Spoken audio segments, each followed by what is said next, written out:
Big right hand by Mayweather. It's just a matter of how much more of this could he take. 3, 4 openings from a distance. That right hand is landing very accurately now from Broner. Nice short left. Landed a clean, effective blows. Then as the round goes on, here comes Margarito with this sort of accumulation of punches where eventually he started penetrating and landing his shots. Rough round to score. There's some greening down the left eye. That may have been caused by that right. Belts away from Andrew Maloney. Oh, he snapped his head back! Franco does damage to Maloney. Of Andrew. Yeah. As far as I won't go down in history as the only fighter for this to ever happen to. Don't get it twisted. Something has to be done. There has to be a certain criteria that everybody abides by and everything. Otherwise stuff like this will keep happening. And it shouldn't. This kind of stuff. This kind of stuff affects a fighter. It can affect them mentally. Like I gave y'all the performance of my life. Yep. I gave y'all the performance of my life, and then y'all didn't. And I lost. That can affect the fighter. It also affects their career going forward. It can affect their pay. It's not just one fight for fighters. Yeah, for sure. And growing up, did you have one specific favorite fighter that you always watched? No, I can't only say one. It was a lot of fighters. Ray Leonard, Pernell Whitaker, Andre Ward, Holyfield, Floyd Mayweather, of course. I watched those guys and many more. I watched this fight. I watched boxing for entertainment as well as just I'm studying it. I'm watching what a fighter might do. What can I? What about his style can I implement in mine? Things like that. I'm always studying this. Yeah, that's dope, bro. And talk about how did that knockdown in the second round? How did you feel about that? I felt really good about that knockdown just because I had back in late November of last year, November 2020, I had fractured my wrist with I had fractured my left wrist. So I spent a lot of time rehabbing it, getting it back strong, regaining the confidence I had in it before the injury. So that took a lot. That was that's something that I had. That was a hurdle I had to get over all the way up until at least about March. And then so I felt my hand was confident enough. My hand was strong enough to take a fight again. So yeah. So when I landed that left hand, and like everything I went through to get it back strong, it all kind of played in my head, and it just felt so good. And the shot I hit him with felt very strong. There was no type of tingle or nothing. Yeah. And it was just a good feeling. And it set the tone for the rest of the fight. It really did. And I was like looking back the whole thing, like, rewatching the fight and the whole glove situation at the beginning, where they had you sit down for like, I don't know, I guess it was like 10 minutes or so for them to to retape his wrist. Who called that from? Was it someone out of your corner? Was it the ref? It was my promoter. But let me just jump back. But right before that, I'm gonna answer that question. I want to jump back because that wasn't the first thing. The way he was wrapping his hands. I sent my cut man over there to watch him, and he was stacking. He was doing tape, gauze, and tape. Which isn't legal. No, in the States. I don't know if it's legal in the other places he fought, but it's not legal here. So we had to catch him doing that. And then we caught the thing with the gloves. My promoter actually caught it. My promoter, Marshall Kaufman, he caught the he actually caught that they were skinning the gloves. He went over to he called my father over, say, yo, the tape is too high up there. I think they're trying to skin it. You need to say something. So when we walked to the middle that first time, you hear my dad say, "Yo, no, his tape is too high. He has to do something. He can't rap like that." So so they sit us down. So they sit us down to make him retape his gloves. You know, and I mean, not only is that not on them, it's the commissioners that work there are supposed to know. The inspectors, I mean, they're supposed to know what's legal and what's not legal. Yeah, exactly.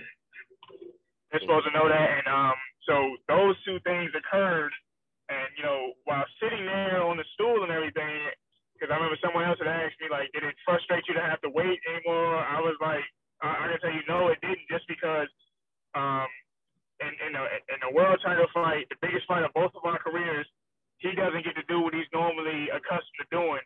So in my mind, I'm 2 rounds up already. You couldn't wrap your hand the way you wanted to. You couldn't wrap your gloves and skin the gloves the way you wanted to.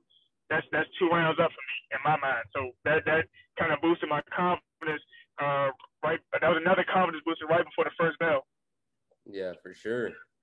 And you know, I just want to say, you know, thanks again for you know, taking this interview. I really didn't want to bring up the whole like controversy stuff, man. Like, but a lot of people were like, oh, you know, you should bring this up, kind of bring this up, and I took it under consideration. But I was just like, man, that has to be a pain, bro, to be reliving that night probably through all your interviews that you've been doing.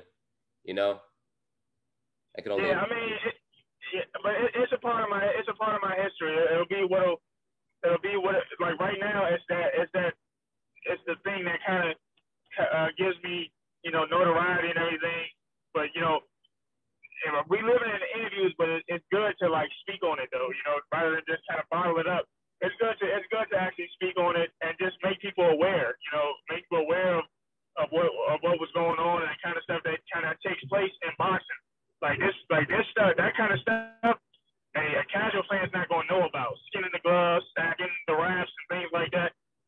That's the things you got to know. This is the hurt business, but like, you know, so that type of stuff is unnecessary. If you feel like you can fight, you shouldn't have to do that kind of stuff. Yeah, I also saw it kind of carried over to you know, Franco and Maloney's fight, with the whole taping of the gloves, and they were looking at everything, the WBA. Yeah. So. Well, yeah, you know, after the social media and everything, that social media backlash they got, you know, it made them be more attentive. You know what I mean? It made them be more attentive. And that's that's important. I mean, at least the thing is, you know, as fighters, you're supposed to learn from each fight. Win or lose, you should learn something, critique yourself, and learn and become better. So on that, you know, but that applies to everybody that's involved in fighting, as far as the inspectors, as far as the WBA, as far as anybody. You know, the WBA is being watched like a hawk because behind what happened 2 weeks ago. So, you know, if it makes them step up if it makes them step up as an organization, then that's a good thing too. Yeah, for sure, man. You know, that's what I was thinking too. Is a whole bunch of I've seen a whole bunch of crazy things happen just being a boxing fan, and watching the fights on TV, like from watching Floyd, and you know, growing up watching Floyd, seeing the stuff that he would do for the boxing community and just point out stuff, and it's just wild, bro. But I'm glad y'all caught that stuff, you know, when you did. And coming on my channel, bro, and all respect to your team. And what's next for you later on this year? Any word for a possible rematch, run it back? Well, that was, you know, we were considering a few different options, but like what I found out even before the fight is that they were planning on, you know, getting rid of their interim belts. And you can see them actually starting to do that. They turned a lot of interim title fights this weekend into coming up. They turned those into title eliminators. Like, they're trying to do away with the interim belt. So, I mean, my thing is the whole thing in fighting Gabriel Maestre was to try to win that title and put myself in line for maybe a fight against a guy like Jamal James, who's the WBA heavyweight champion. But if they're doing away with the interim belt, there doesn't seem to be too much incentive in fighting him again, except revenge. I mean that's at this point that's really what it would be about if they're not gonna put that belt's not gonna be on the line. Yeah. Okay. I would love to see whatever, bro. You're a hell of a fighter. I liked what I saw, man, and I was just like, dude, I didn't know there was another boxer out there. It was the Professor, instead of the only one I knew was Joshua Franco, and I was like, man, this guy has to be something. He has Professor on the trunks, and I was like, and then I was just listening to what the commentators were saying, and they just seemed like they were really into the fight, and shoot, man, I was like, dude, I'm gonna be following this guy from now on. I appreciate that very much, and shout out to Joshua Franco. He just won, and he reached out after one of my other fights, and he reached out after this fight. But so shout out to him. I appreciate you for being a fan. Really, for every superstar prospect or that get a lot of attention, there are guys there are other fighters. There are guys like me or that are kind of flying under the radar. Until every fighter just needs an opportunity to make a big splash. And, despite losing, in quotes, I still made a big splash and I made a fan out of a lot of people. So I'm gonna take this, and run with it, and that's the motivation to fight again. To get the official W and to give my thanks to the new people that have joined my fan base. For sure, bro. What can you tell my subscribers to end off the interview? Like a positive vibe, or what do you see, later on, in the boxing career? Let me say thank you to everybody who watches this. Thank you to you for giving me a platform, and just be on the lookout, because you will be hearing Michael Fox in another fight before the year is up. Stay pod to anybody that's going through it or on the grind and waiting for a big opportunity to make a big splash, man. Just stay working. Stay working. That's the biggest thing. Stay working. It's going to come. Because there's a chance you'll have your chance to be great. When you get your opportunity, you take advantage of it. Don't let nobody take it from you. Hell yeah.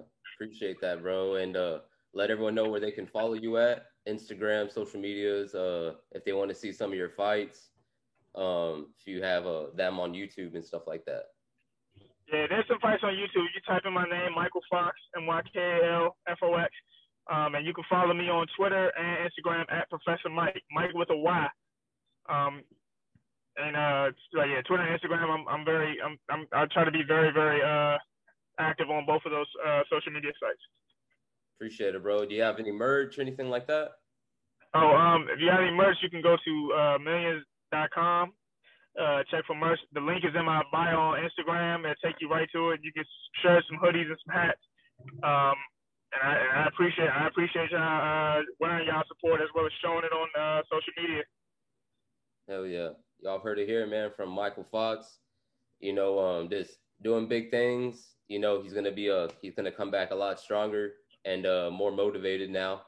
And I appreciate you coming on my channel, bro. And y'all go check out his links in the description down below. Go check out his merch.